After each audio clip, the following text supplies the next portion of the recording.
तो कांतारा चैप्टर 1 जो कि प्रीक्वल है कांतारा ए लेजेंड की। और देखो जब भी कोई ऐसी फिल्म आती है ना जिसका एक ओरिजिनल फिल्म ऑलरेडी आउट है, मतलब किसी फिल्म का सीक्वल या प्रीक्वल अनाउंस होता है, तो उस फिल्म पे बहुत बड़ा बर्डन होता है अपने ओरिजिनल फिल्म को सरपास करने का। एंड उन सारी चीज़ों को वो फिल्म किस तरीके से सरपास करती है या फिर उन चीज़ों में वो कामयाब हो पाती है या फिर नहीं, ये सारी चीज़ें बहुत ज़्यादा मैटर करती है। लेकिन अगर हम कांतारा चैप्टर 1 को कंसिडर करें when compare to Kantara legend, तो दोनों फिल्मों में कुछ कुछ सिमिलैरिटीज़ और कई सारी ऐसी चीज़ें भी है जो इन दोनों फिल्मों को सेम पार्टिकुलर जॉनर में होते हुए भी पोल्स अपार्ट बनाती है। जैसे सबसे पहले कांतारा लेजेंड में हमें जो भी बातें दिखाई गई थी, जैसे नेचर एंड ह्यूमंस का को एग्जिस्ट करना, ये सारी चीज़ें बहुत अच्छी तरीके से दिखाई गई थी जो कि कहानी को ग्राउंडेड बनाए रखती है। एंड कहीं ना कहीं यही सेम चीज़ कांतारा चैप्टर 1 में भी हमें देखने को मिलती है, लेकिन अपने पिछले फिल्म से बेहतर और ग्रैंड होने के चलते फिल्म में ऐसी कई सारी चीज़ें डाली गई है जो अगेन से इस फिल्म को अपने प्रीवियस फिल्म से बहुत ज़्यादा ग्रैंड बनाती है।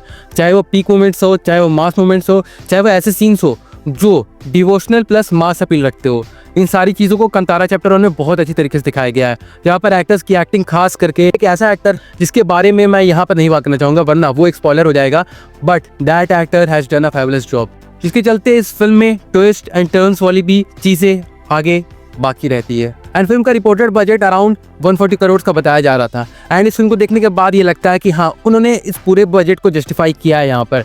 भले ऐसे कई सारे सीन्स हैं जहाँ पर आपको देख के पता चलेगा कि हाँ, इसे CGI एंड VFX की मदद से बनाया गया है। एंड कई सारी चीज़ें थोड़ी कार्टूनिश भी लगती है, लेकिन उसके अलावा फिल्म को रियल लोकेशन पर शूट करना, प्रैक्टिकल इफेक्ट्स का यूज़ करना, इन सारी चीज़ों को VFX और CGI के साथ ब्लेंड करके इस तरीके से दिखाया गया है कि कोई भी चीज़ आर्टिफिशियल नहीं लगती है और इट कम्स टू सेट और the use of weapons. And अगर कोई फिल्म एक बेहतरीन फिल्म बनती है तो उसमें म्यूजिक का भी इक्वल कंट्रीब्यूशन होता है। एंड यस, कांतारा चैप्टर 1 के बैकग्राउंड म्यूजिक का भी कंट्रीब्यूशन बहुत बेहतरीन लेवल का है, जहां पर इस फिल्म का बैकग्राउंड म्यूजिक हम ये एहसास दिला देता है कि अगर फिल्म की बैकग्राउंड म्यूजिक अगर कमजोर होती देन जो प्रोडक्ट हमारे पास अल्टीमेटली आया कांतारा चैप्टर 1 के नाम से, वैसा हम इसे नहीं परसीव कर पाते। एंड यस, हम कह सकते हैं कि this is a group effort, लेकिन hats off to Rishabh Shetty once again कि उन्होंने बजट को सही जगह पे इस्तेमाल किया, जिसके चलते अगेन से ये डिबेट नहीं उठ रही है कि जब भी किसी एक फिल्म को बड़े बजट एलोकेट किए जाते हैं तो उस फिल्म की क्वालिटी कहीं ना कहीं डिग्रेड हो जाती है। बट कांतारा चैप्टर 1 के साथ वैसा केस हमें देखने को नहीं मिलता है।